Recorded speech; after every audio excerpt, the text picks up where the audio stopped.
Olá, boa noite! Este é mais um programa Esclarecendo a Matrix, do canal Cru TV. Se você é novo no programa, não esqueça de curtir nosso canal. Se você já é antigo no nosso canal, curta, comenta, compartilhe esta live, que essa live de hoje é altamente esclarecedora e também muito polêmica. Para quem não sabe, o programa Esclarecendo a Matrix tem como objetivo ensinar, discutir, esclarecer a sociedade sobre os sistemas que aprisionam o homem, a humanidade, e a gente traz palestrantes, professores, advogados, juristas, pesquisadores para nos esclarecer como a gente pode construir uma sociedade melhor e evolutiva para todos. Com muita honra e felicidade, o convidado de hoje é internacional, é o Dr. Rui Castro. Ele é português, faz um trabalho belíssimo de esclarecimento, um trabalho jurídico, de defesa da população, de esclarecimento das massas sobre a atual situação que passa o mundo inteiro, não só o Brasil e Portugal. E ele vai falar hoje sobre como resistir às opressões do sistema. Mas antes da gente iniciar nossa entrevista, eu vou dar 1 minuto para o Dr. Rui Castro se apresentar para os nossos telespectadores. Olá, muito boa noite, muito obrigado antes de mais, Dr. Caio, pelo convite. É um prazer e uma honra poder estar aqui nesta conversa consigo. Bom, muito rapidamente, eu tenho 47 anos, sou advogado, por acaso estou inscrito, já exerci também no Brasil, neste momento estou em Portugal. Sou advogado, quer dizer, estou inscrito nas ordens dos advogados de Portugal e do Brasil. E em 2005 também ingressei como juiz de direito em Portugal. Depois pedi a suspensão porque fui viver para o Brasil. Em 2011 pedi uma licença prolongada sem vencimento, sem remuneração, para poder ir viver para o Brasil. Vivi no Brasil até 2017 e de 2017 até março deste ano estive a exercer a advocacia em Portugal, embora estivesse a residir na Alemanha, e este ano em março reingressei nas minhas funções como juiz de direito. Entretanto, a minha área tradicional é a área criminal e de área penal, processo penal, e neste momento encontro-me suspenso preventivamente das minhas funções como juiz de direito devido a opiniões que eu expresso dentro da minha liberdade de opinião, de manifestação, da liberdade de expressão, e, portanto, que não foi bem recebido, as minhas opiniões não foram bem recebidas enfim, em quem está dentro do sistema em Portugal, e neste momento é assim que me encontro. Essas coisas acontecem, bela apresentação. Então vamos iniciar nossas perguntas. Dr. Rui Castro, a primeira pergunta é: diante do contexto mundial em que passa por todos os países, Brasil, Portugal, onde o Estado, com a desculpa de combater uma determinada doença, que realmente é uma doença séria, assim como várias doenças, e usa isso como desculpa para oprimir pessoas que querem trabalhar, estudar, se locomover, melhorar, ou seja, exercerem direitos constitucionais. Como que a sociedade civil pode resistir a essas proibições estatais? Bom, é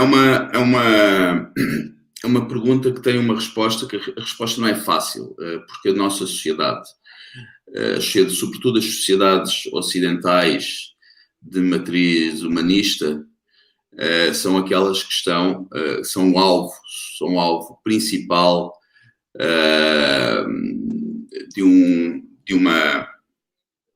uma montagem. Não quer dizer que eu não sou especialista, não sou médico, portanto eu acredito que a doença exista. Não tenho elementos para contrariar essa existência, mas o que eu sei é que exatamente tem sido utilizada como uma desculpa, um pretexto, uma justificação para a destruição não apenas das economias, como de um paradigma de vida social e de normalidade, e mesmo um paradigma familiar que nós tínhamos, que está a ser destruído em função do combate a uma doença que, na verdade,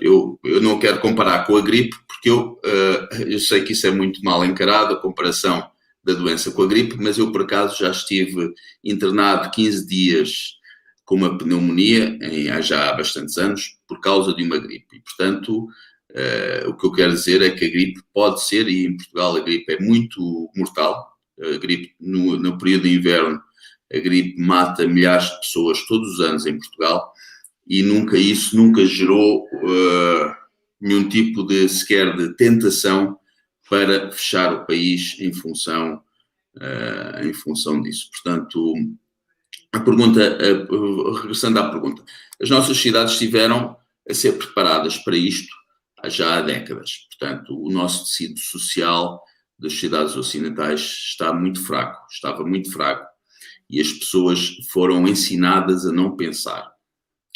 E essa falta de juízo crítico das pessoas permitiu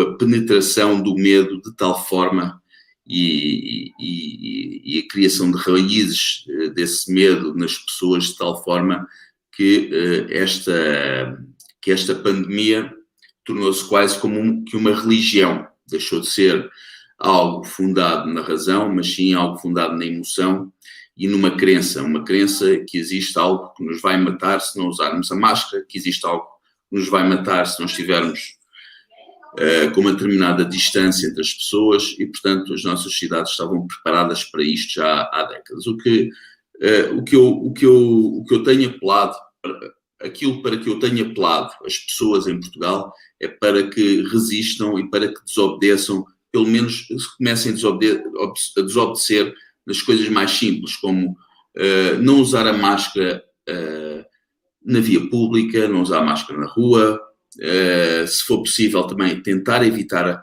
de usar a máscara em espaços fechados, por exemplo, para ir ao supermercado. Eu sei que as pessoas têm que usar máscara, se não entram, viajar de avião tem que usar máscara, não usam, mas não aceitar aquilo que nos é imposto facilmente. Tentar resistir a isso. E em Portugal o que eu faço também, eu tento fornecer às pessoas mecanismos jurídicos que lhes permitam defender-se das multas, e não apenas das multas, porque em Portugal às vezes há detenções, também das detenções, enfim, é isso que eu normalmente digo às pessoas para fazer. Perfeito.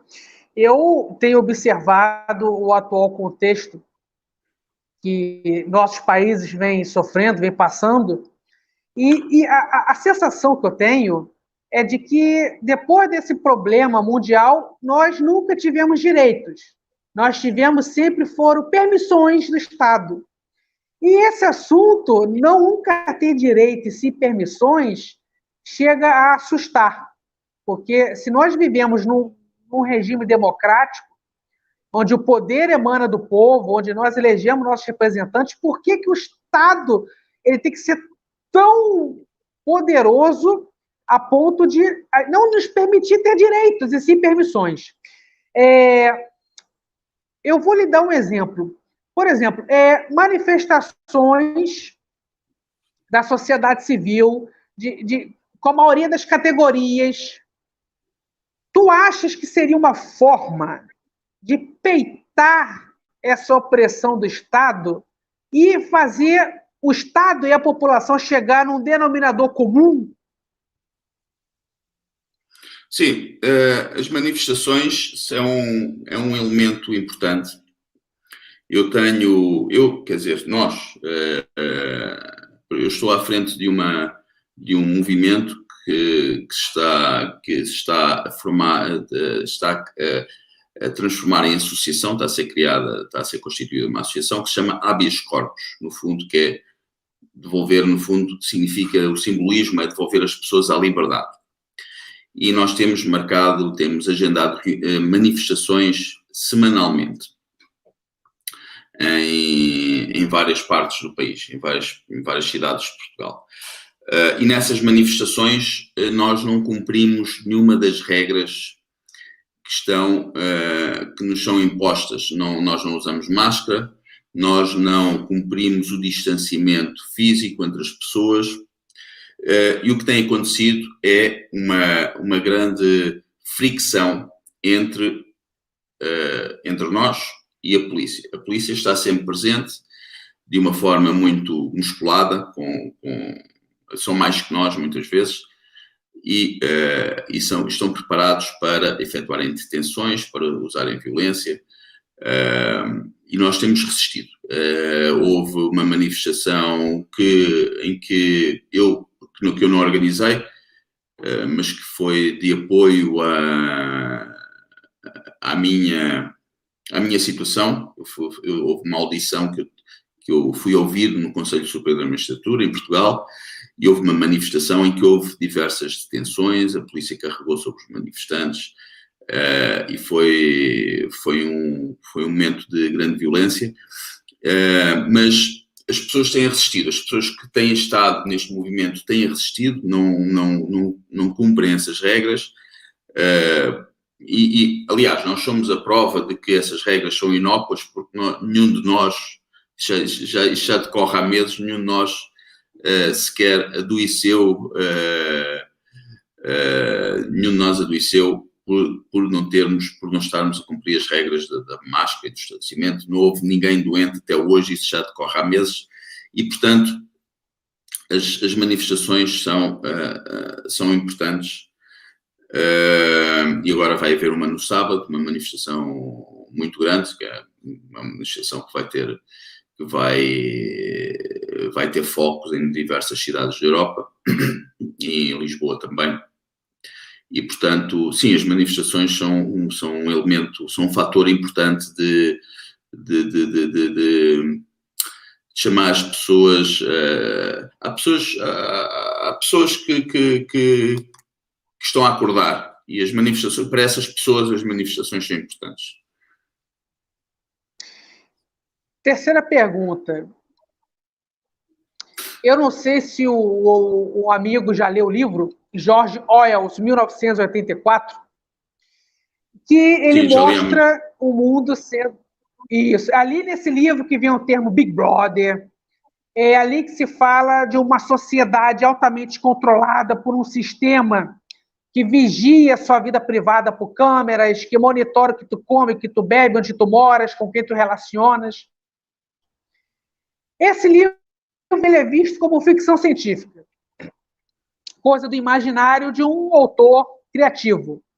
Mas será que esse livro não seria um livro profético que não mostra, que não denuncia a intenção do sistema, as intenções dos governantes mundiais e criar uma sociedade altamente robotizada, dominada, como está no livro? Qual é a tua leitura disso?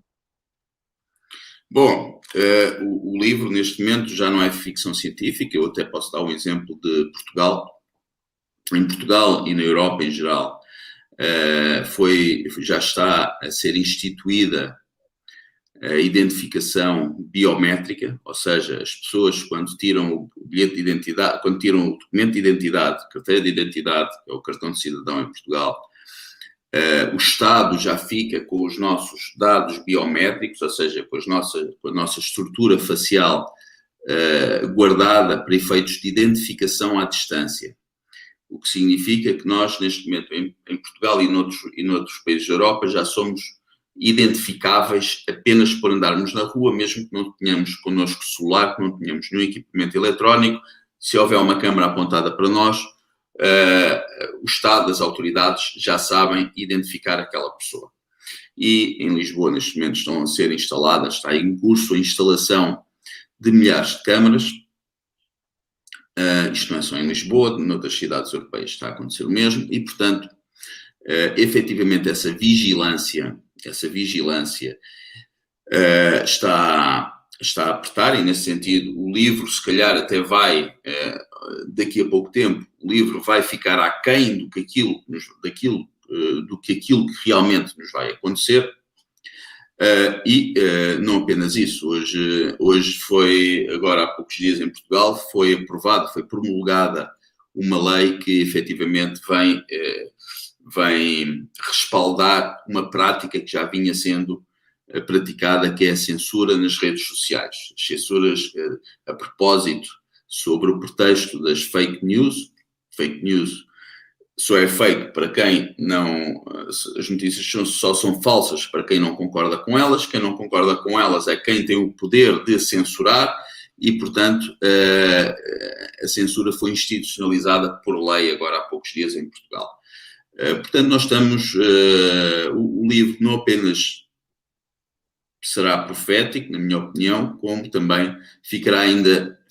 neste momento já se arrisca, o livro já está quase a pecar por defeito. Já estamos a entrar num sistema de vigilância, e hoje em dia, por exemplo, mesmo em Portugal, mesmo nas áreas rurais, a polícia já usa drones com câmara, e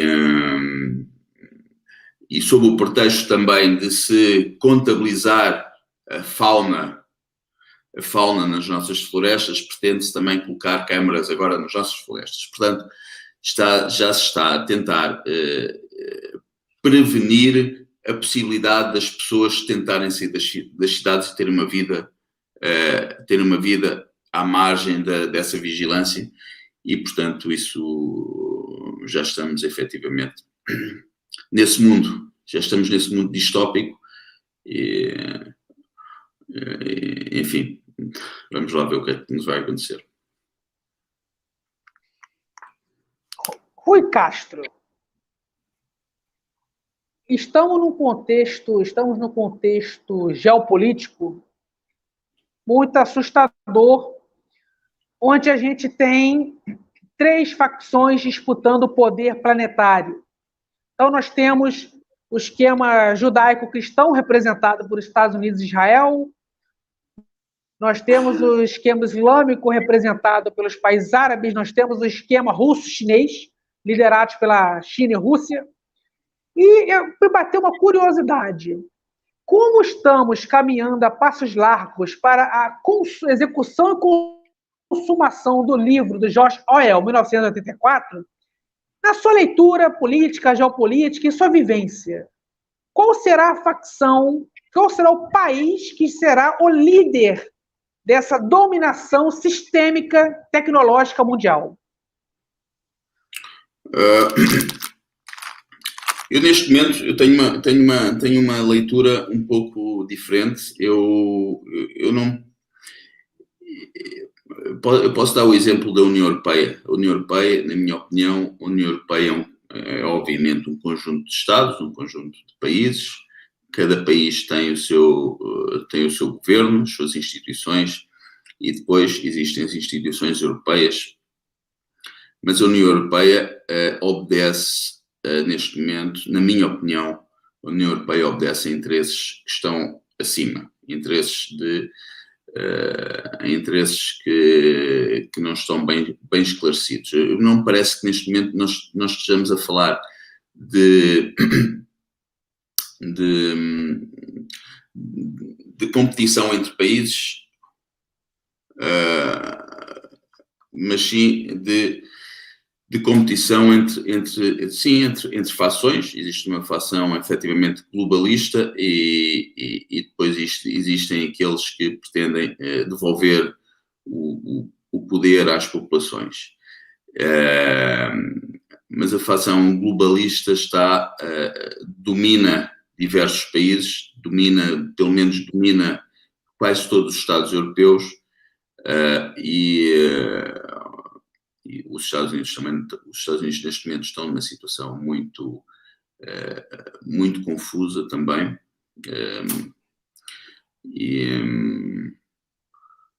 É assim que eu vejo. O Israel também neste momento está numa situação confusa, ontem entrou numa situação de confronto. Portanto, eu acho que é um pouco mais confuso que isso. Um pouco mais confuso que isso.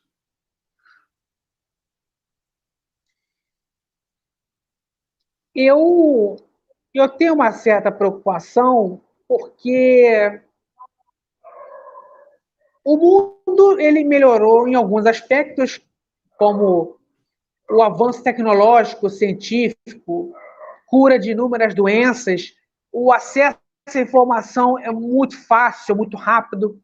Mas eu também percebo, como tu comentaste no início, é um emburrecimento da população mundial. Assim como temos facilidade em buscar conhecimento e adquirir conhecimento, a gente percebe as massas uma aceleração do emburrecimento. As pessoas estão mais alienadas, estão mais fora de contextos de realidade, não entendem de nada, não querem entender de nada.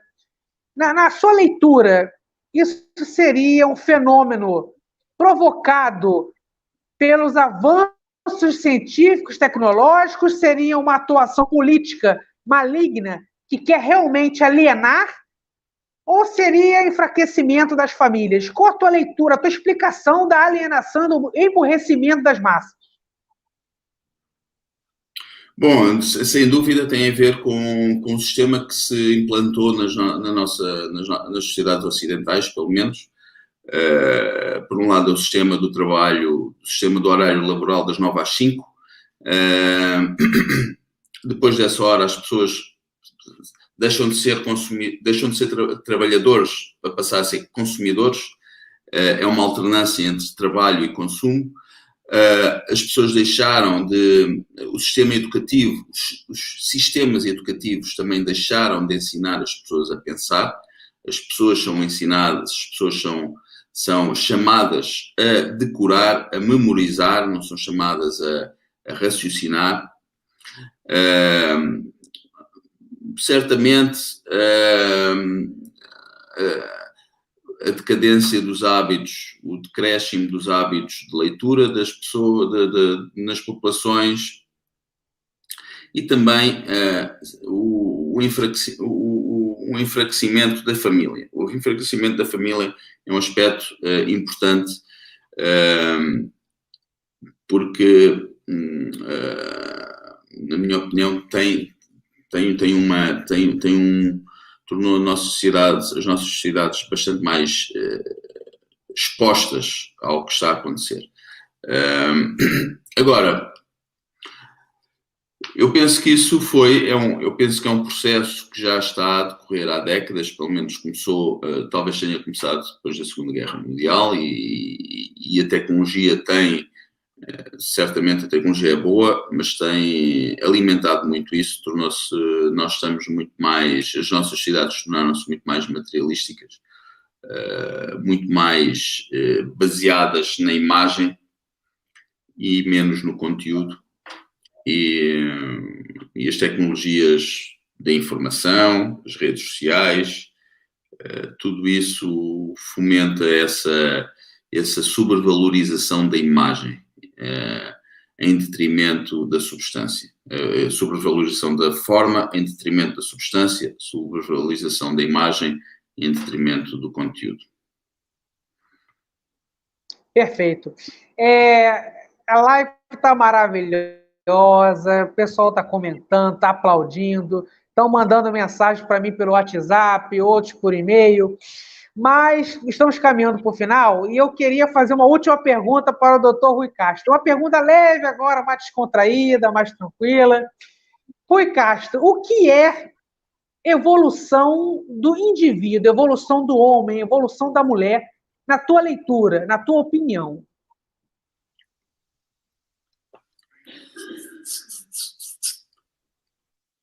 A evolução das pessoas, ou a evolução em geral da humanidade, do homem e da mulher? Evolução da pessoa, evolução moral, evolução intelectual. O que é evolução para ti da pessoa?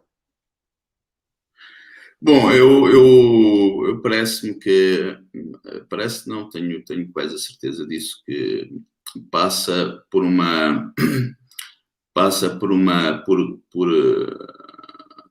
foi algo que eu tenho descoberto aos poucos, redescoberto, passa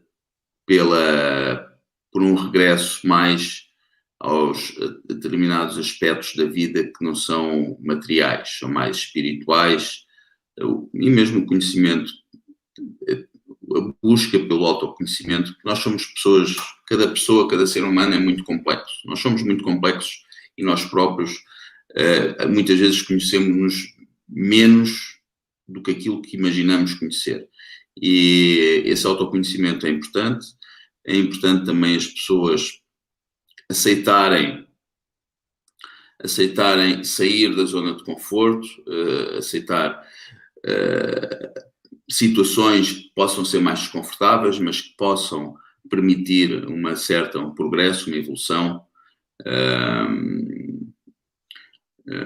Parece-me que é isso. Antes da gente terminar nossa live, eu vou dar 1 minuto para o Dr. Rui Castro se despedir dos nossos telespectadores e, se quiser passar algum contato de Facebook, e-mail, site, fique à vontade.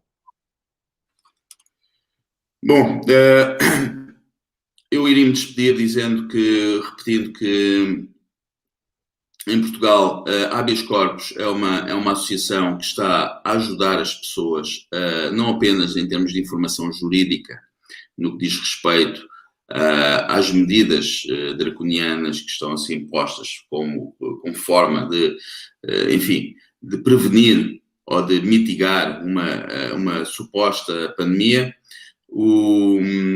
Eu apelo para quem... Isto é uma coisa isto é algo muito importante que eu acho que eu tenho que referir, e peço desculpa se não vier a propósito agora desta finalização, mas às mulheres em idade fértil, pensem 2 vezes antes de serem vacinadas, porque a vacina não foi testada e pode levar, na minha opinião, existe um alto risco de levar à infertilidade, e pelo menos nas mulheres. Os homens não sei, mas as mulheres deveriam pensar 2 vezes se tiverem idade fértil em serem vacinadas. E eu estou à disposição, no Facebook a nossa página chama-se Habeas Corpus. Muito obrigado, doutor Rui Castro. Uma honra tê-lo no nosso programa Esclarecendo a Matrix. Espero que o meu novo amigo português possa aceitar futuros convites para retornar aqui ao nosso programa, que será sempre muito positivo e honroso. E os futuros convites virão com certeza. Agradeço a nossa equipe técnica, a Cris, agradeço a nossa presidente do canal, Cris de Pascoal, agradeço aos nossos telespectadores por terem curtido, comentado, compartilhado. Muito obrigado a todos, gratidão, abraços fraternais. Muito obrigado, um grande abraço.